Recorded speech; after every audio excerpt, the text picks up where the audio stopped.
Assalamualaikum warahmatullahi wabarakatuh. Alhamdulillah, dalam kesempatan kali ini kita masih bisa bertemu dengan Bu Ari dalam materi Bahasa Indonesia tentang teks eksplanasi. Ya, langsung kita sampaikan, apa itu teks eksplanasi? Ya, teks eksplanasi adalah suatu teks yang menjelaskan mengenai proses terjadi atau terbentuknya sesuatu. Bisa merupakan sebuah fenomena alam, kejadian sosial, ataupun budaya yang terjadi dalam kehidupan sehari-hari. Bagaimana cara menemukan informasi dalam teks eksplanasi?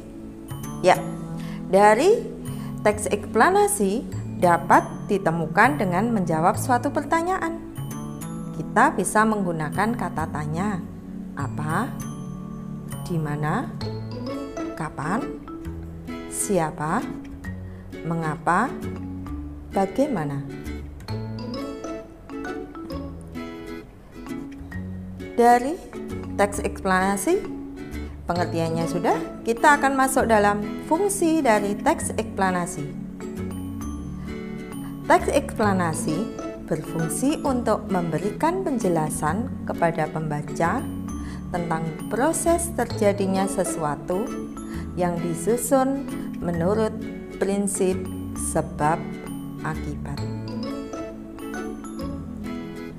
Struktur dari teks eksplanasi ketiga, yang pertama berisi pernyataan umum atau pembukaan. Yang kedua, deretan penjelas atau isi.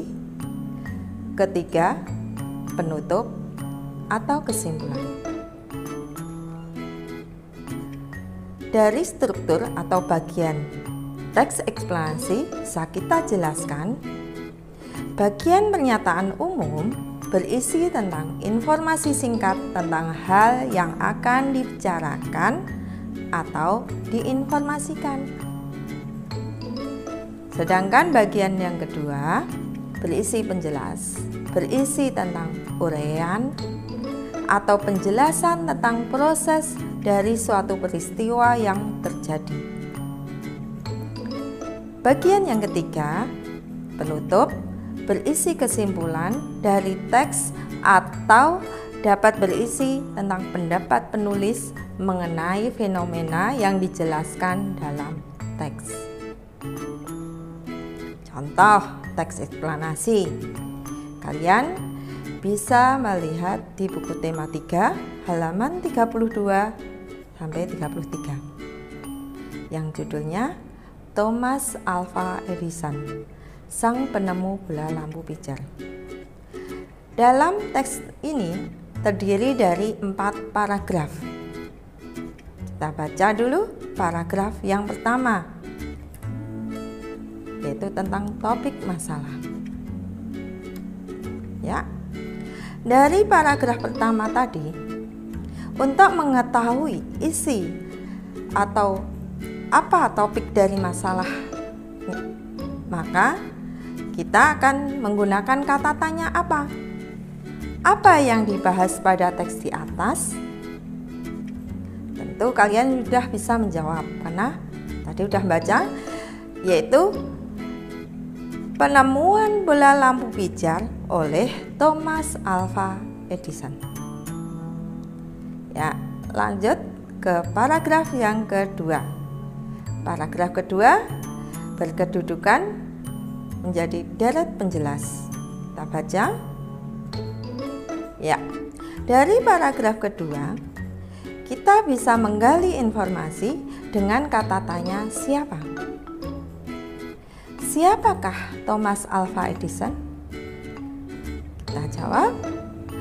Yang pertama, Thomas Alva Edison lahir di Milan, Ohio pada tanggal 11 Februari 1847. Yang kedua, pada usia 11 tahun, Edison sudah dapat membuat telegram sederhana. pada tahun 1861 sudah dapat mencetak koran Weekly Hayek. Selanjutnya, paragraf 3 masih berkedudukan sebagai deret penjelas. Kita baca. Ya, dari paragraf 3, untuk menggali informasi kita gunakan kata tanya bagaimana. Bisa dengan pertanyaan, bagaimana Thomas Alva Edison menemukan lampu pijar?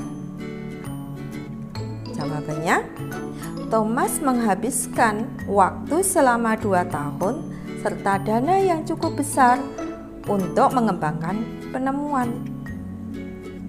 Jawaban yang kedua, melalui kerja kerasnya pada tanggal 21 Oktober 1879 lahir lampu pijar listrik pertama yang dapat menyala selama 40 jam. Lihat ya. Masuk dalam paragraf keempat. Kita baca.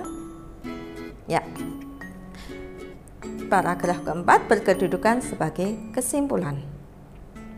Dalam kesimpulan ini kita untuk menggali informasi menggunakan kata tanya apa. Apa yang dapat kamu simpulkan tentang sikap Thomas Alva Edison? Jawabannya yaitu sikap gigih dan pantang menyerah membuatnya menjadi orang yang telah mengubah dunia menjadi lebih baik. Ya, itu tentang materi, tentang teks eksplanasi. Kita sudah sampai juga ke contoh. Apabila nanti kalian masih memiliki atau belum jelas, kalian bisa menanyakan pada guru kalian. Itu saja. Saya akhiri. Wassalamualaikum warahmatullahi wabarakatuh.